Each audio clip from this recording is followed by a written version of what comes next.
Está no ar. Gente que Fala, o melhor programa de debates do rádio brasileiro. Gente que Fala tem texto e direção geral do jornalista Fausto Camunho.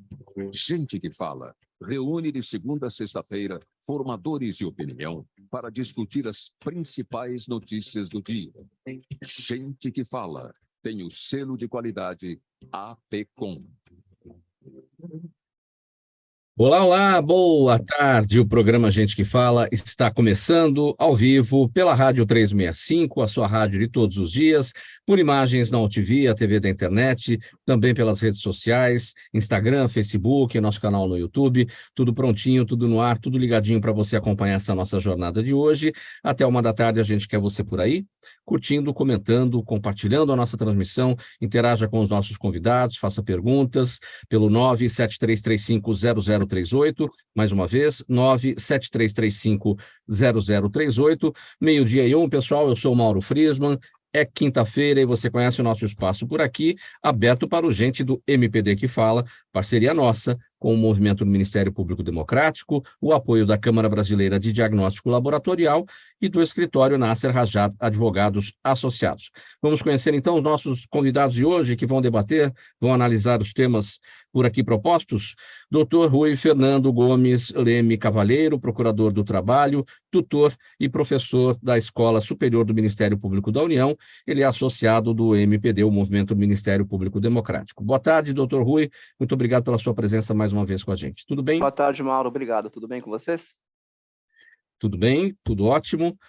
Vamos seguindo aqui com a apresentação agora da Roberta Bock, professora, neuroeducadora, supervisora de ensino do Estado de São Paulo. Obrigado mais uma vez também com a gente. Roberta, bem-vinda. Tudo bem?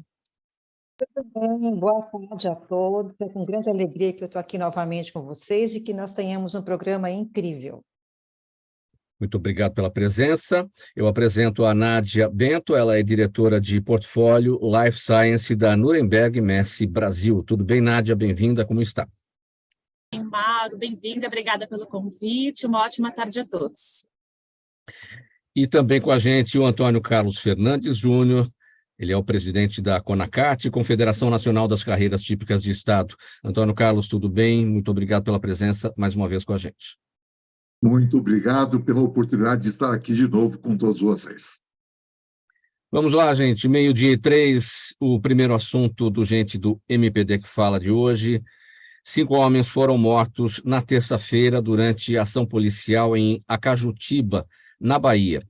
Segundo a PM, agentes faziam apreensão de armas e drogas e foram avisados que homens armados estariam escondidos num abrigo improvisado naquela região. Ao se aproximarem do local, os agentes teriam sido atacados e revidaram. A Bahia enfrenta uma onda de violência policial que se intensificou após a morte de um PM no dia 15, agora, dia 15 de setembro.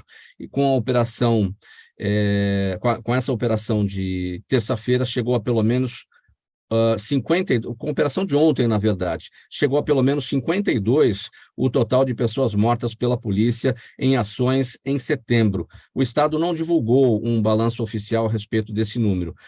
Quando eu destaco aqui com a operação de ontem, é porque ontem ainda teve um outro caso, 2 policiais militares e 2 homens morreram na noite de ontem, isso na capital, em Salvador, e houve uma perseguição ali a esses suspeitos de cometerem assaltos, enfim, mais essa ocorrência.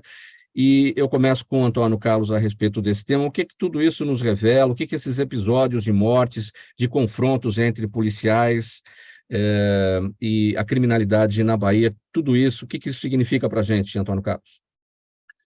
Mauro, e a todos os que nos acompanham, eu quero dizer que eu tive até o cuidado de fazer contato com parceiros nossos da área de segurança pública na Bahia, né?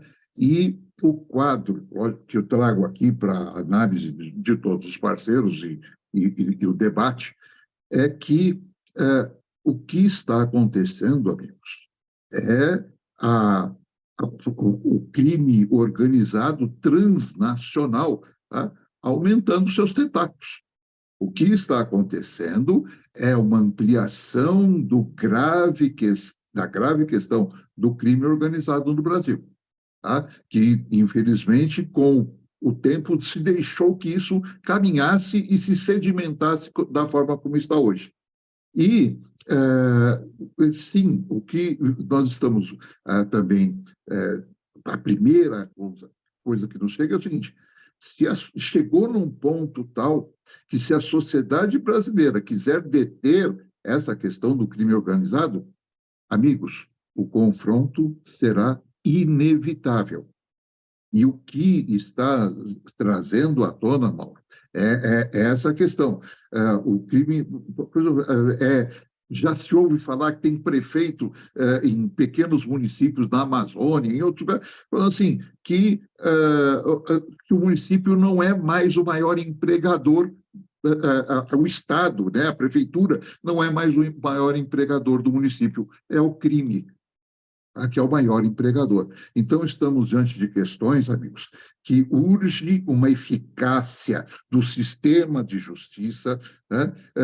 Nós temos que apoiar, está havendo uma coisa interessante na Bahia, que é o FICO, FICCO, que são Forças Integradas de Combate ao Crime Organizado, né? Com setores da inteligência, da Polícia Federal, de vários integrantes do setor de segurança pública.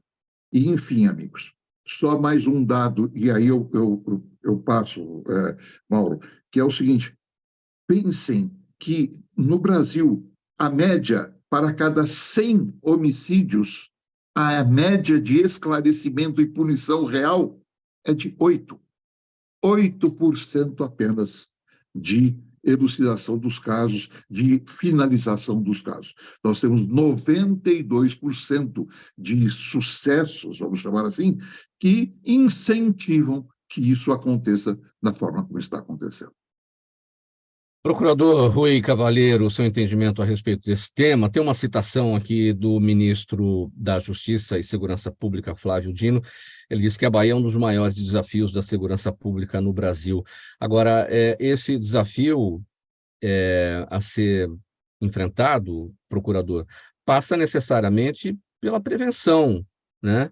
Se a gente não tiver a prevenção, não tiver a inteligência, esses confrontos, como destacou o Antônio Carlos, serão inevitáveis. É preciso que o crime não aconteça, é preciso ter inteligência para enfrentar esse desafio. Pois é, eu não posso comentar esses casos específicos, porque, sem dúvida, deve ter colegas que estão se debruçando sobre eles, e a minha análise seria uma análise meramente de chute. Eu ia chutar alguma coisa. O que eu posso dizer, entretanto, é que tem várias organizações de direitos humanos e várias agências de notícias públicas que estão denunciando realmente o que tem acontecido na Bahia, né? Elas estão dizendo que tem um excesso de violência e que realmente, desde que houve esse assassinato desse policial, a coisa escalonou de um jeito que não se tinha informação a respeito. Se for esse o motivo, se o motivo dessas mortes estivesse sendo uma vingança da polícia, aí é claro que a gente não precisa nem entrar. Além de ser crime, é um ato administrativo que é totalmente desmotivado, né? Não se tem que fazer ação policial de vingança. Sobre a questão da prevenção, eu acho difícil a gente ter uma prevenção que seja eficaz quando a gente tem uma bipartição das polícias nos estados, né? A gente tem uma polícia que é a polícia que reprime o crime, uma polícia que é a polícia que investiga o crime. Mas parece que, assim, quem pensou isso, ou quem defende isso, acha que existe um crime para uma polícia e outro para outra, né? Quando, na verdade, são as mesmas organizações criminosas, são os mesmos atores, e tinha que ter algum tipo de integração. Esse modelo é um modelo que se justificou durante um período, que não foi um período democrático no Brasil, e nesse momento eu acho que não justifica mais. Eu acho que essa ação de reação a coisas que acontecem com policiais é totalmente injustificada, por mais que eles se sintam revoltados e queiram fazer alguma coisa, eles têm que fazer no limite da lei, se é que isso foi feito. E realmente, para elucidar os crimes, tem que unir as polícias. A gente tem que lembrar que tem lugares no Brasil que realmente a taxa de prisão é muito pequena, mas a taxa de investigações que chegam até o fim, aqui no estado de São Paulo, por exemplo, é uma coisa que eu não acho que ultrapassa 20%. Tem uma polícia que não tem contato com a rua, e tem uma polícia que não tem contato com a investigação. Então, o trabalho de inteligência das duas, ele se confunde, ele se choca, e, no fim, a população que precisaria ter uma polícia que sabe reprimir, mas também está investigando e está tudo conjugado, não tem isso. Então, realmente, eu acho que é importante que seja feito esse debate para ver que tipo de segurança pública que a gente vai querer nesse país daqui em diante, porque me parece que esse modelo não tem sido efetivo, porque só tende a aumentar a criminalidade desde que isso foi implementado. Roberta Bock, quais são os desafios, os enfrentamentos? Eu vou repetir aqui, com a operação de ontem, chegou a pelo menos 52 o total de pessoas mortas pela polícia em operações no mês de setembro, no estado da Bahia. Então, Mauro, eu fico muito assustada com essa situação, como já foi falado aqui, que o confronto é inevitável, aí eu fico pensando, se o confronto é inevitável, então é uma situação de guerra. E aonde a população fica? Aonde as comunidades ficam? Aonde as pessoas ficam no meio de um tiroteio? Elas morrem, pessoas inocentes morrem por conta de um combate inevitável? Onde fica a inteligência? Sabe, algumas situações podem ser contornadas com o uso da inteligência, da investigação, até de técnicas das tecnologias que nós temos agora. Então, o que nós assistimos hoje? Escolas que fecham, que não podem ter as suas atividades normais, hospitais que não podem funcionar, população que sai para comprar um pão, para comprar qualquer coisa ali na esquina e morre, crianças morrendo.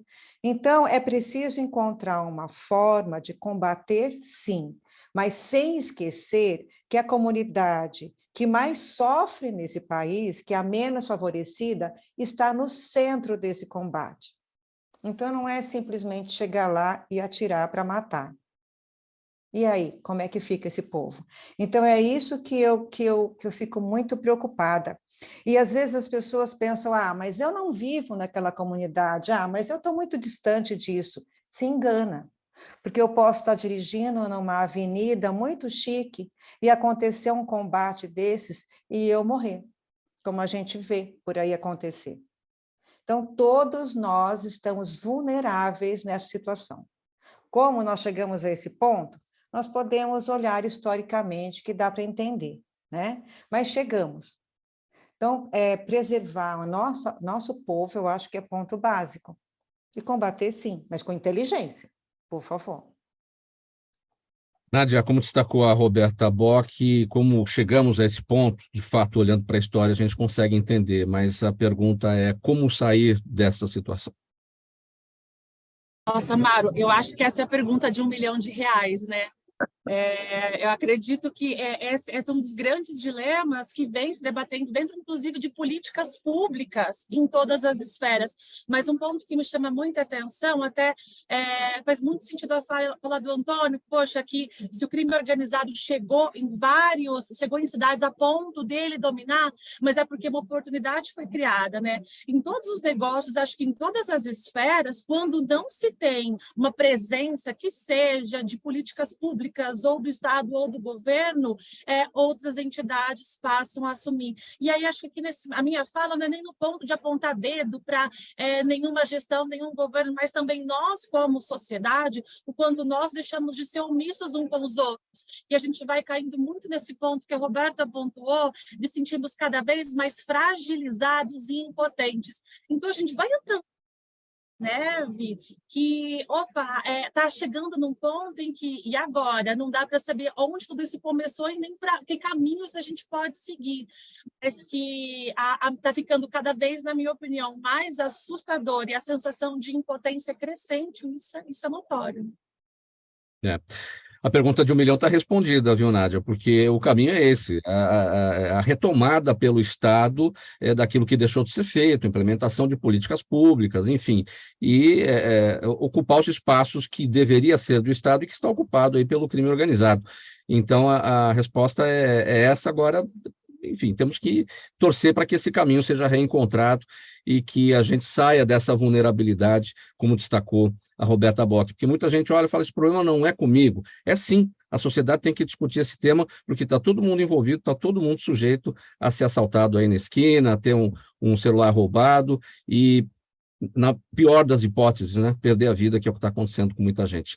Mas vamos lá, 12h15, a gente segue por aqui, programa Gente do MPD que Fala, parceria nossa com o Movimento do Ministério Público Democrático, o apoio da Câmara Brasileira de Diagnóstico Laboratorial e do escritório Nasser Rajab Advogados Associados, sempre às quintas-feiras, por aqui, pela Rádio 365, sua rádio de todos os dias, ao TV e TV da internet e também pelas redes sociais. Agora a gente vai para o próximo assunto, meio-dia 16. A Comissão de Fiscalização Financeira e Controle da Câmara aprovou ontem convites para ouvir 6 ministros do presidente Lula. Metade dos requerimentos mira palacianos e pede esclarecimentos sobre as funções da primeira-dama Janja da Silva. Os deputados querem explicações sobre as notícias relacionadas à possibilidade e competência da primeira-dama em assumir a agenda presidencial. Janja já tinha ganhado protagonismo nos compromissos do governo às vésperas da cirurgia que Lula fará para colocar uma prótese no fêmur. Doutor Cavalheiro, eu começo com o senhor a respeito desse tema. Bom, caminho natural para um presidente que se afasta, seja pelo motivo que for, e nesse caso, o presidente Lula que vai se submeter a uma cirurgia, o caminho natural é o vice assumir as funções presidenciais e tocar os compromissos do governo. No caso aí, o vice-presidente Geraldo Alckmin, não?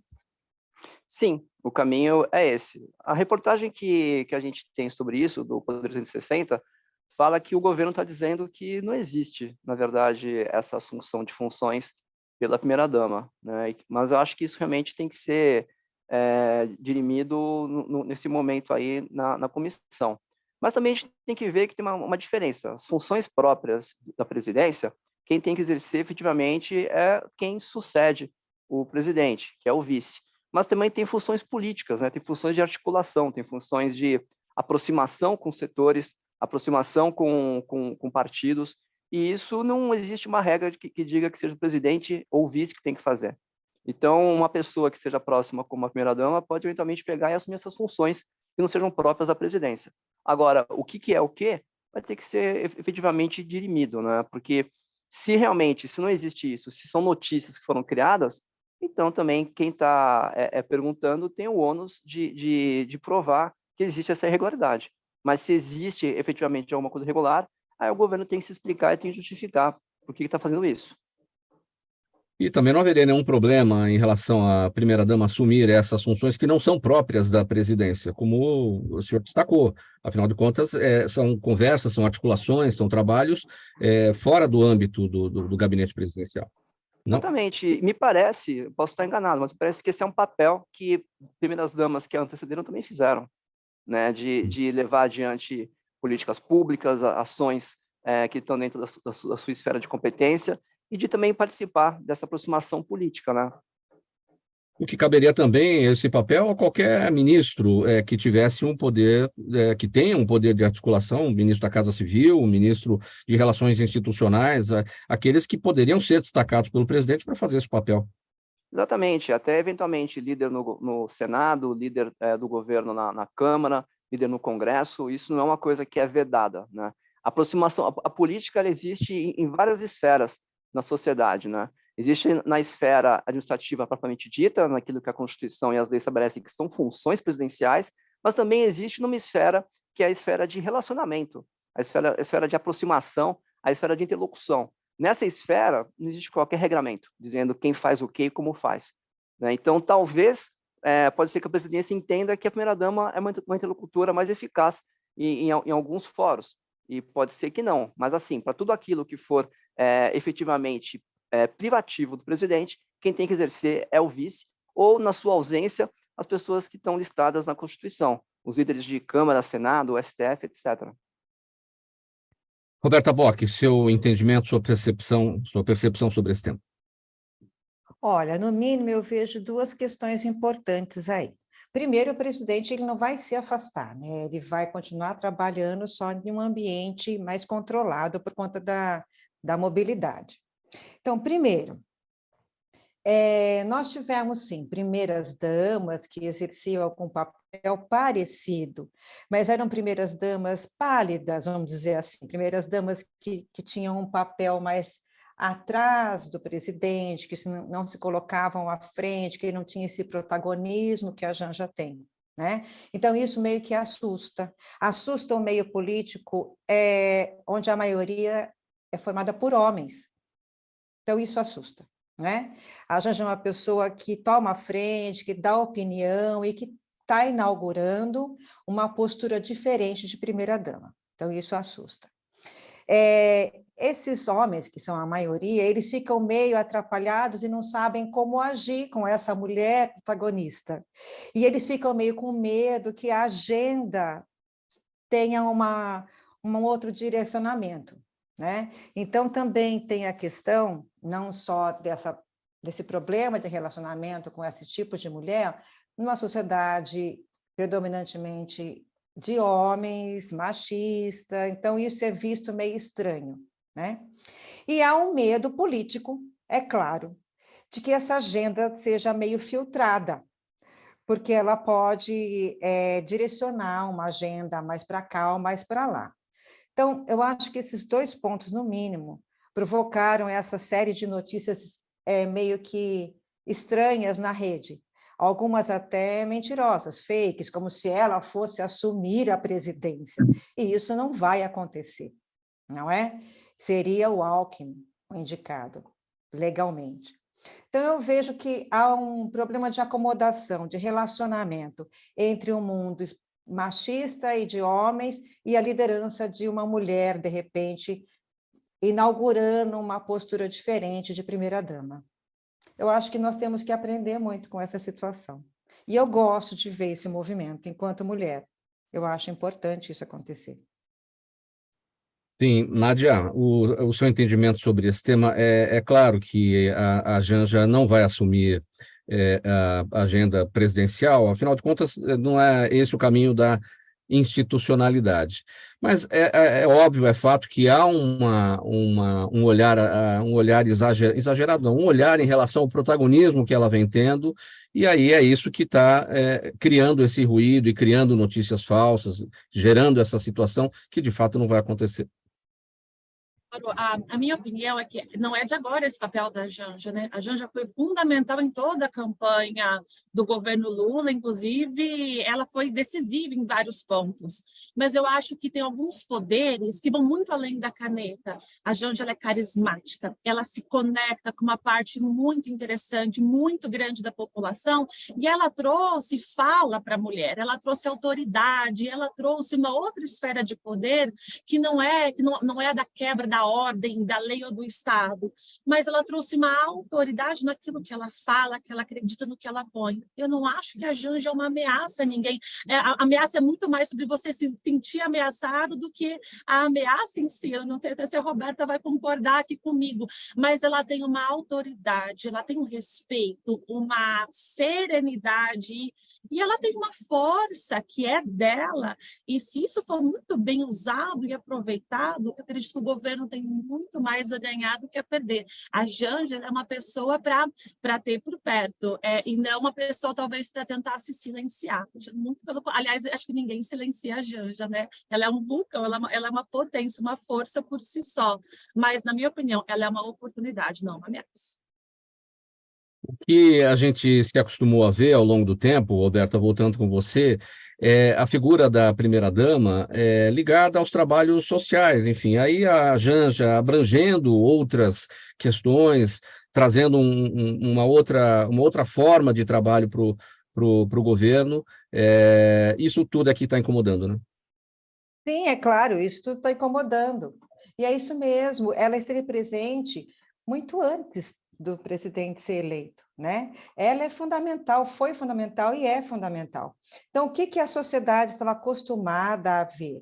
Primeiras damas que se ocupavam de serviços sociais, que ficavam atrás da presidência, que quase não apareciam na frente nas câmeras, né? Eram pessoas que usavam saias justas, aquelas saias assim mais abaixo do joelho e pronto. Ela não, ela já veio com uma roupa diferente na posse, ela já veio mostrando que ela está ali para trabalhar e para atender mesmo a população. Então, é uma nova cara que eu acho muito importante, e ela mostra esse momento que nós estamos vivendo, e concordo plenamente. As pessoas não podem se afastar dela, as pessoas que forem inteligentes, elas vão ficar próximas a ela, porque ela realmente é carismática, ela é verdadeira, e ela cativa mesmo. Eu acho isso muito importante. Antônio Carlos, sua avaliação.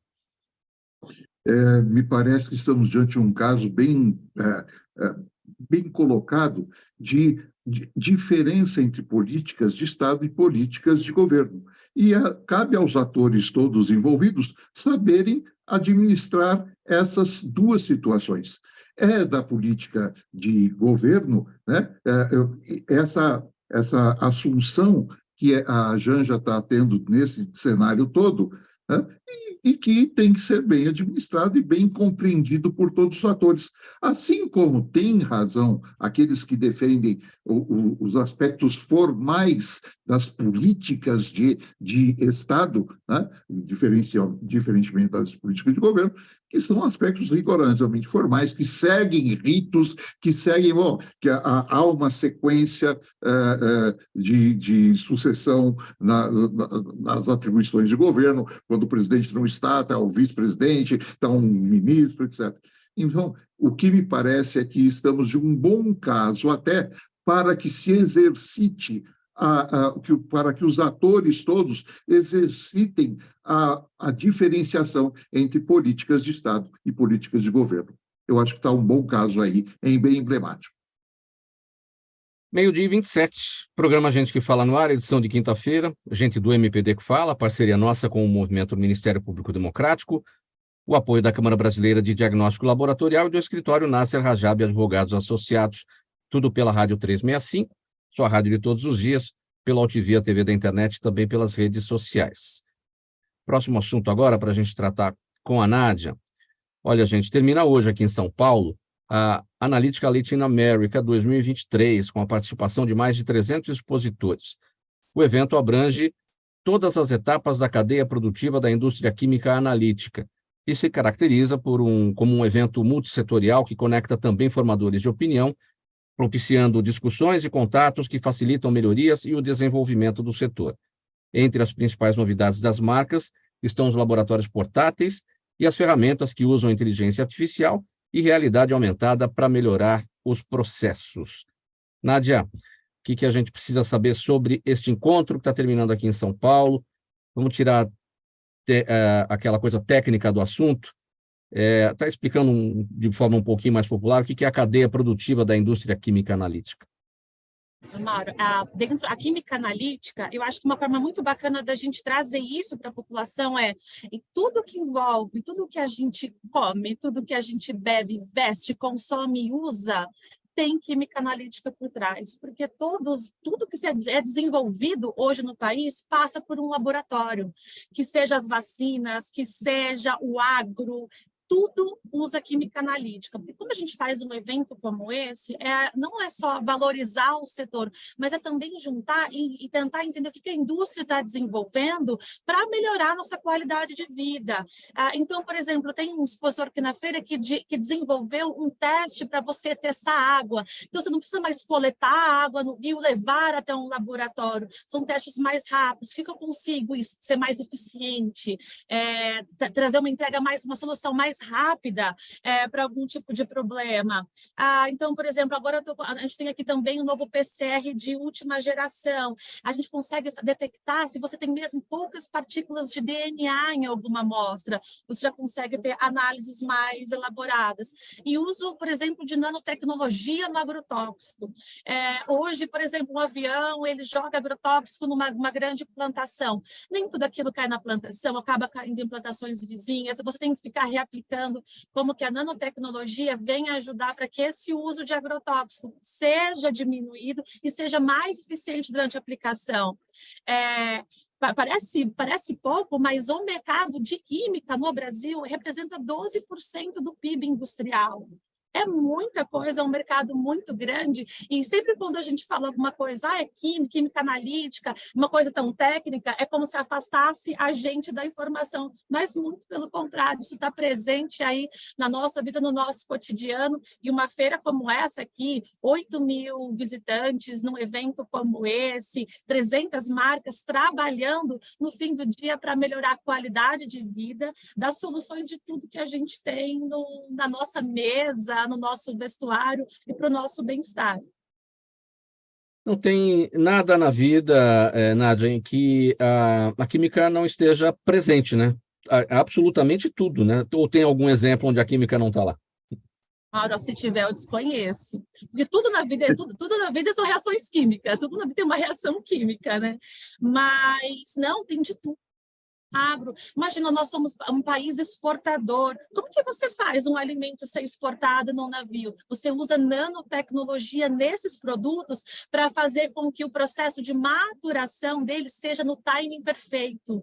Hoje você usa também nanotecnologia, isso está sendo muito desenvolvido em tratamentos com câncer, para que você, quando você consuma um medicamento, ele vá exatamente naquele órgão ou naquele local que precisa. Porque hoje, quando você consome aquilo, se espalha de uma forma orgânica, né, no teu corpo como um todo. Hoje já tem soluções para isso, para ser preciso, para você usar na sua saúde. Ainda mais assim, sem falar em vacinas, né?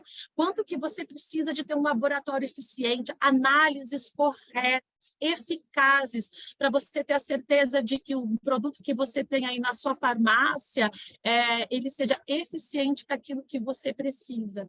Isso é cuidado, né? Eu falo, é uma indústria que fala assim, a gente é tão técnico, né? Tão científico, mas é todo momento trabalhando com cuidado para que a gente possa viver melhor.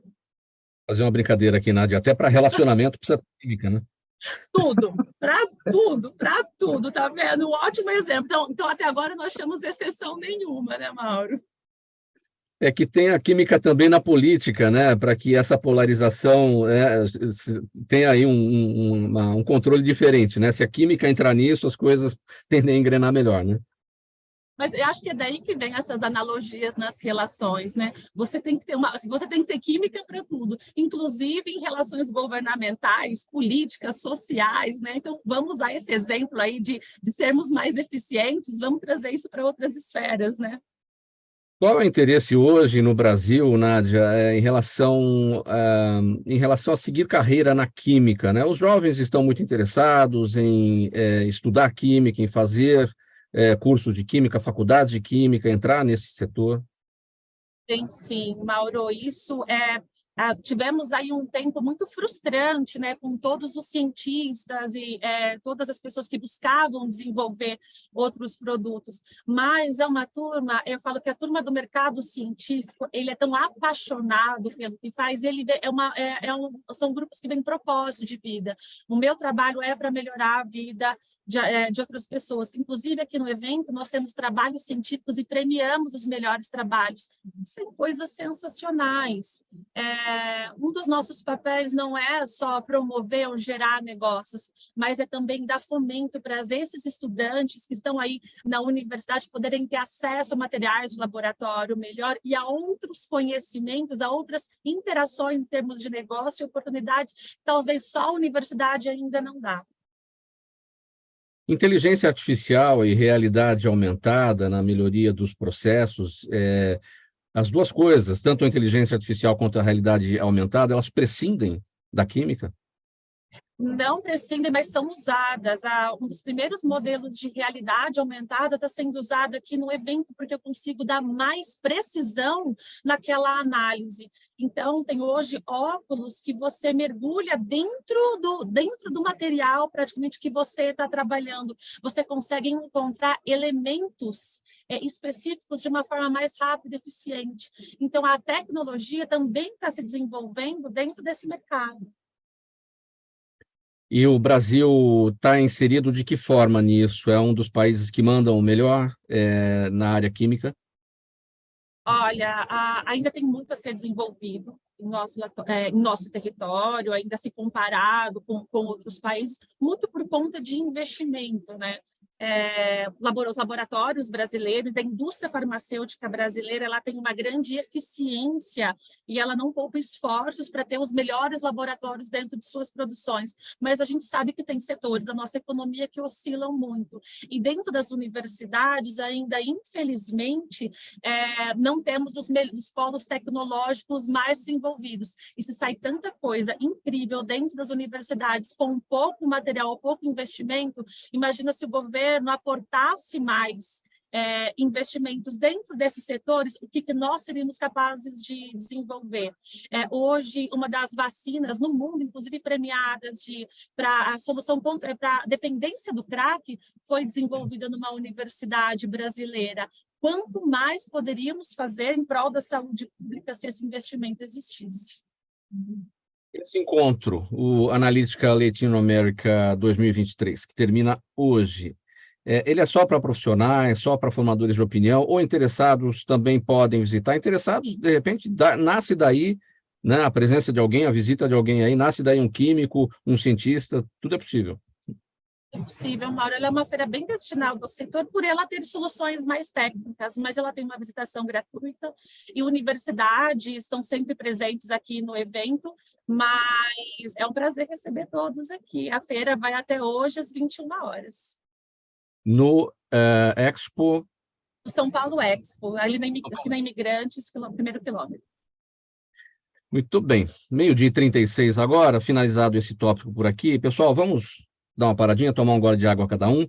Um intervalo rapidinho, a gente vai ouvir a mensagem aqui do nosso apoiador e voltamos em seguida com os próximos temas. Até já.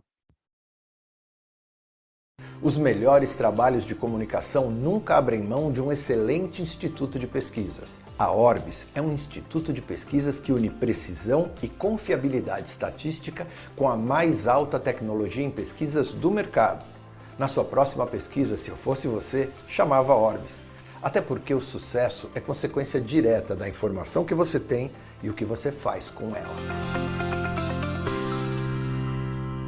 23 minutos para 1h da tarde, com o programa Gente que Fala, edição de quinta-feira, é o Gente do MPD que Fala, parceria nossa, com o movimento do Ministério Público Democrático, o apoio da Câmara Brasileira de Diagnóstico Laboratorial e do escritório Nasser Rajab Advogados Associados.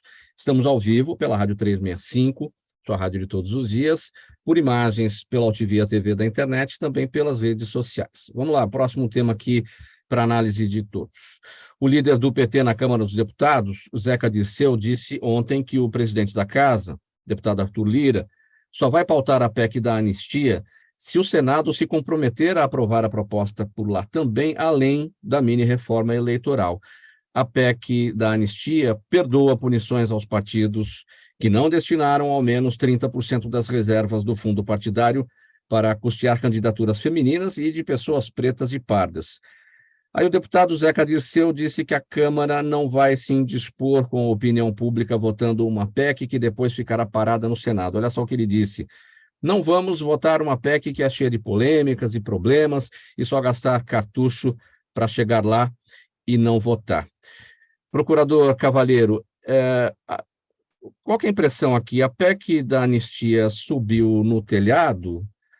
Ou essa coisa do deputado Zeca Dirceu achar que a Câmara não deve assumir o ônus sozinha, ou vai todo mundo entrar nesse barco, ou nós não vamos segurar a onda aqui sozinhos, não? Pois é uma questão meio sensível, né?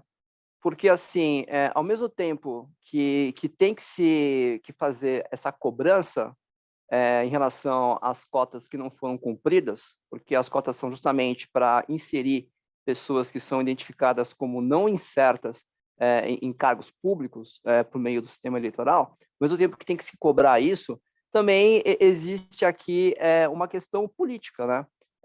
Os partidos vão estabelecer uma cobrança para eles mesmos, para os seus aliados, né? A gente percebe que, assim, existem 3 frentes que atuam no Congresso, né? Uma frente da atual situação, uma frente da oposição e um meio que se ladeia com cada uma dessas frentes conforme os temas que são escolhidos.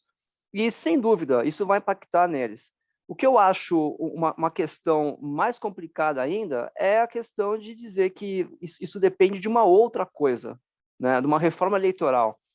Eu confesso que eu não sei quais são as extensões dessa reforma, o que se pretende com a reforma, como é que vai ser feito, mas, assim, esse tipo de alegação de isso só vai ser feito se aquilo for feito, isso só vai ser pautado se aquilo for pautado, isso só vai ser revisto se tal fato ocorrer, ele me parece uma coisa que, assim, é da realpolitik, né? É a política de verdade acontecendo, mas não devia ser assim, né?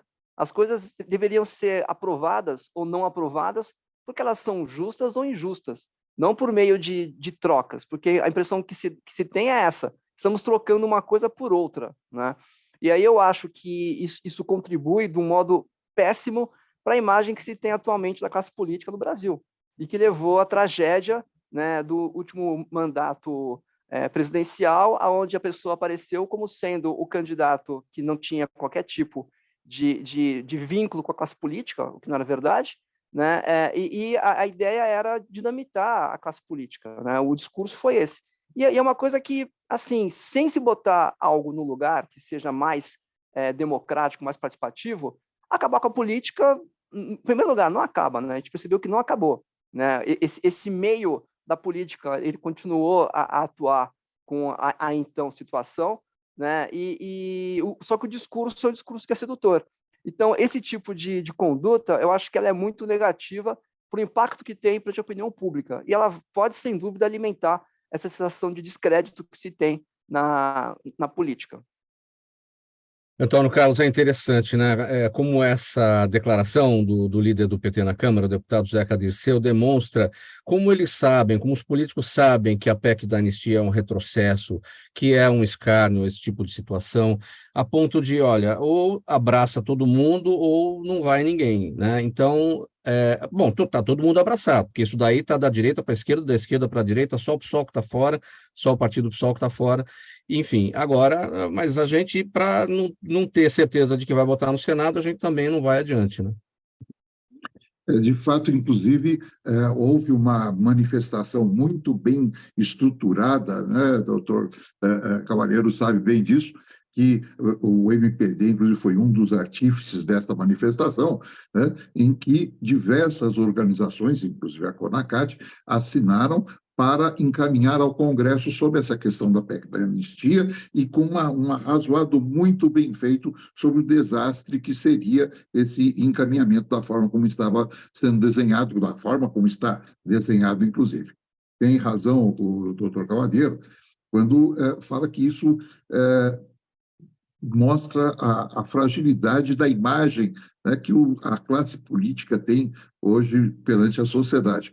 E aí eu sei que até provavelmente o jornalista Fausto Camoia, o Mauro, a Zenildo, o Pedro não me aguentam mais ouvir falar, mas eu tenho que trazer a baila de novo, Mauro. É a questão seguinte, Ulisses Guimarães, lá nos anos 90, início dos anos 90, dizendo o seguinte: se você acha ruim o atual Congresso, espere até ver o próximo.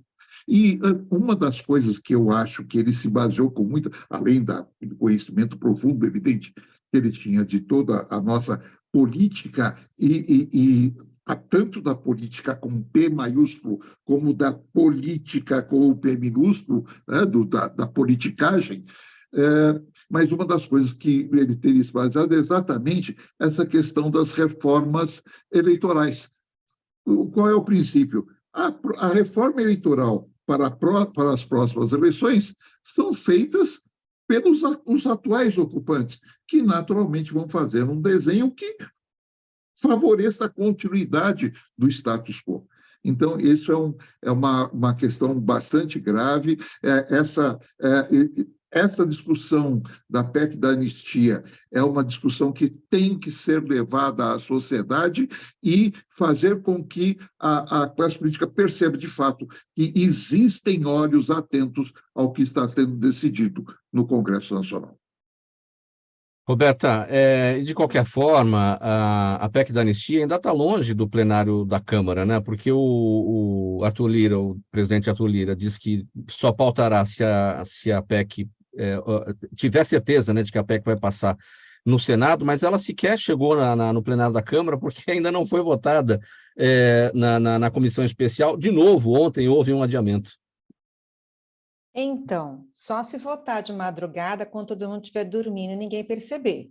Porque isso, pelo amor de Deus, é desanimador. Você luta para conseguir uma inclusão de uma população que não é levada a sério na política. Novamente, quem está lá? Condição feminina, as pessoas de raças negras. Oh, meu Deus do céu! Agora, eles jogam tudo fora e vira uma moeda de troca, né? Novamente, eles vão voltar atrás, falar, não, faz de conta que não aconteceu. Não é possível, isso desanima. É aquilo mesmo, essa classe política, ela envergonha a população. Então, é preciso que esse tema chegue para a população, que a população seja ouvida. Afinal de contas, os políticos estão lá para representar a população, para representar essa população que está cada vez mais excluída.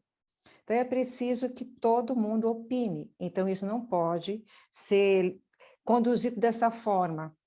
É vergonhoso, vergonhoso. Nádia, a sua percepção. Seu áudio está fechado.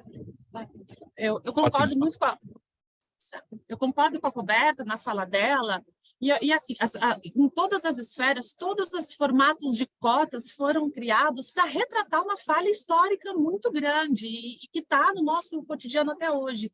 Perdoar não é retratar, é fazer política de uma forma diferente, é cair no jogo de interesse mais do mesmo, eu só te dou trocar banana por maçã.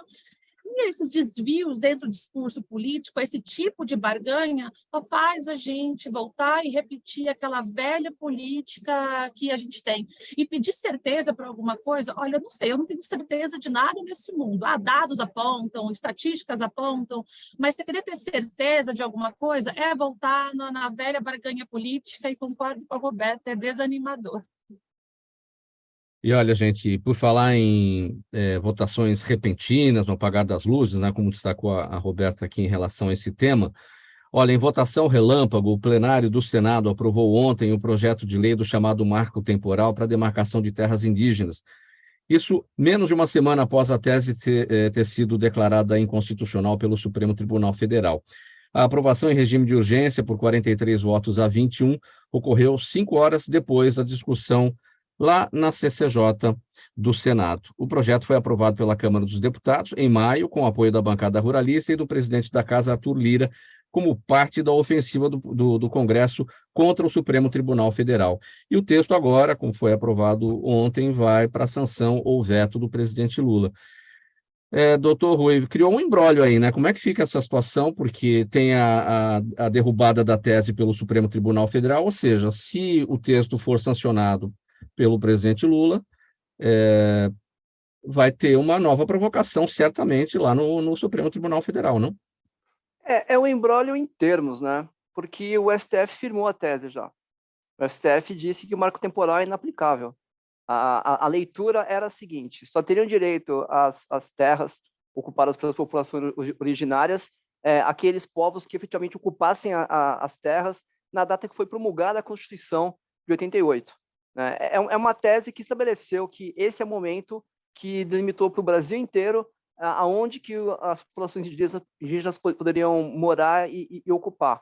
E é uma tese que não faz nenhum sentido, né? Porque dizer a Constituição que os povos indígenas têm direito às terras não quer dizer que é a partir daquele momento, né? Então, assim, existe aí um receio de gente que está ocupando terra indígena, de que percam as suas terras, né? Eu até vi uma crítica muito interessante a isso, que é um receio parecido com os donos de escravizados ao final da escravização aqui no Brasil, que conseguiram obter do então governo indenização por perderem os seus escravizados. Então, é um argumento que reconhece um direito, né, a essas pessoas de ocupar terras que eram indígenas. Mas o STF firmou a tese já, não se aplica a isso. A Câmara estabelecer que tem a validade, o marco temporal, é uma coisa que, sem dúvida, afronta o STF, mas também é uma posição marcada para quem elege esses congressistas, né? Porque o que pode sempre ser dito, isso é uma coisa interessante, tem propostas legislativas que não são para ser eficazes, não são para existirem no plano real, são para virar um discurso. Então, quem está aprovando isso vai dizer, olha, a gente tentou, a gente botou aqui a lei, né? Nós fizemos alguma coisa, mas estava além do nosso poder. Eu acho que é muito difícil que essa lei tenha validade, né? Até porque assim, o STF ele tem sido muito atuante e muito vigilante em relação a manter a autoridade das suas decisões, né? O Instituto aí da Reclamação Constitucional, ele nunca foi tão utilizado como é hoje em dia, e, eventualmente, se for sancionado, o que também acho muito difícil que venha a ser sancionado, é uma lei que já vai ser inconstitucional desde o seu nascimento. E aí a gente não precisa nem ir tão longe. O CPC já fala que a lei inconstitucional pode ser assim declarada a qualquer momento, né? E a Constituição também tem previsão nesse sentido. Então, me parece que é uma manobra que é muito mais política, é muito mais eleitoreira, né? Temos que lembrar também que tem eleições aí se avizinhando, né, do que efetivamente prática. E, sem dúvida, é lamentável que essa seja a leitura que se faz do que a gente deve aos povos originários do Brasil. Nesse sentido do raciocínio do procurador Rui, Roberta, fica muito evidente, né, que o Senado quer dizer para o Supremo Tribunal Federal: olha, esse assunto é nosso, é a gente que resolve isso aqui. O que a gente vê em muitos temas, né, que o Congresso Nacional não faz o seu papel na hora que o Supremo faz, não no sentido de legislar, mas no sentido do seu trabalho, né, de guardar a Constituição, e a partir das provocações, né, aí o Congresso vai lá e quer começar a trabalhar. Só que o tema já está resolvido agora com o Supremo, né?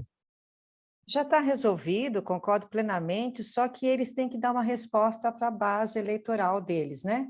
Aí eles dão essa resposta, falam que eles tentaram, daí fazem as lives, eles fazem as propagandas, e aí fica aquele discurso: olha, eu estou com vocês e tal.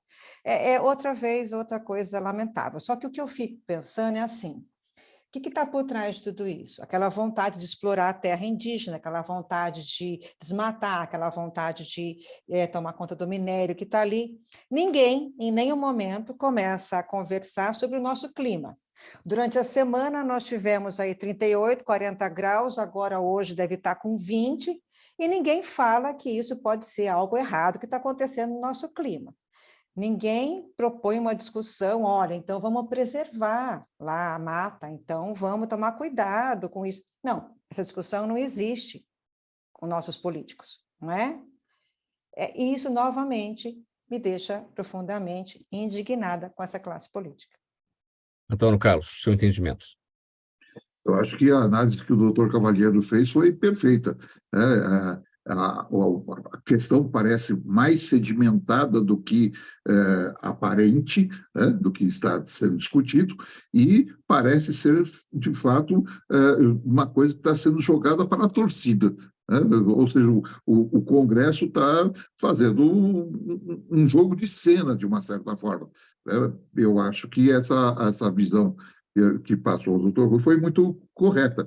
O que nós estamos assistindo, de fato, é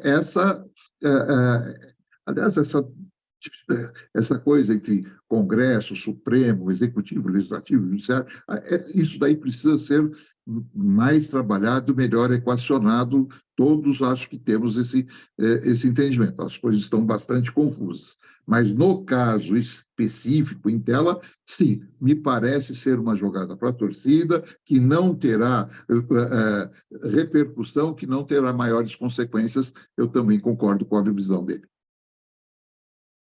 Perguntas à nossa audiência, gente, faltando 6 minutos para 1 da tarde agora. Eu começo com a Nádia. Quem pergunta para você, Nádia, é o Diego Lopes. Ele está no Facebook. Ele quer saber quais são os principais desafios do setor de Life Science no Brasil.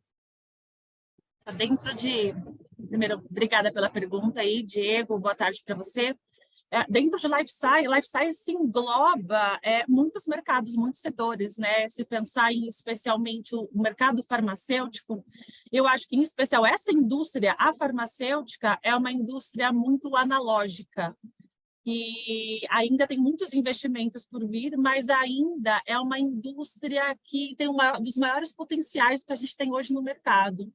O maior desafio dentro do desenvolvimento de qualquer setor público, universidades ou grandes centros de pesquisa, está na base de investimentos. Então, até o que a gente brincou aqui, falando do que tem a feira hoje, se as soluções que a gente tem aqui estivessem dentro das nossas universidades, estivessem com essa qualidade aplicadas nos setores públicos, com certeza a gente teria muito mais medicamentos e outras oportunidades e soluções para a nossa saúde aí para todo o mercado. Juliana Rocha está no Instagram. Juliana pergunta para Roberta o que é a Educação 4.0 e qual a sua avaliação sobre ela. Roberta. Estava problema no som. Obrigada, Juliana, pela pergunta. Olha, Juliana, é muito importante a sua pergunta, porque, inclusive, eu vou fazer um link com o que a Nádia, né, falou anteriormente, quando ela falou dos profissionais da área de química e que eles estão se formando e tal. Como a área da educação fica muito atrás na tecnologia, eles não vão para a sala de aula. Nós temos cada dia menos profissionais, professores da área de química. Como que nós vamos formar os nossos alunos? Como que nós vamos pensar numa educação mais dinâmica, mais voltada à tecnologia, se nós não temos nem o professor de química para ministrar o básico? Eles são mais atraídos pela área da pesquisa, pela área da tecnologia que está na indústria. Então, nós estamos descuidando da base. Eu não sei qual futuro nós teremos. E outro ponto também que eu queria chamar a atenção aqui, pegando esse link novamente da pergunta e da fala da Nádia, é a seguinte: essa tecnologia toda, ela não está chegando na nossa saúde pública, ela não está chegando nas universidades, ela não está chegando na nossa escola. Nós estamos ficando apartados de tudo isso. Então, precisamos voltar, é preciso olhar para isso. O nosso sistema de saúde está muito, muito atrasado nessa questão, e a educação também. Antônio Carlos, pergunta aqui do Jaime, do Jardim Bonfilholi, aqui em São Paulo. Jaime, obrigado por participar sempre com a gente. Por que a insegurança pública já está se tornando peculiar ao Rio de Janeiro? É a pergunta do Jaime. Jaime, obrigado pela sua citação, mas eu quero dizer o seguinte: o Rio de Janeiro tem uma característica de segurança pública realmente já há muitos anos, há muito tempo, bastante afetada e sedimentada na sociedade como uma região bastante difícil. Mas o que eu quero insistir um pouquinho, Jaime, se você me permitir, é que nós estamos assistindo a uma consequência de termos sociedade, governos, gestões, de uma maneira geral, termos deixado com que o crime organizado se expandisse e se estabelecesse da forma que se estabeleceu no Brasil e, volto a dizer, hoje é transnacional.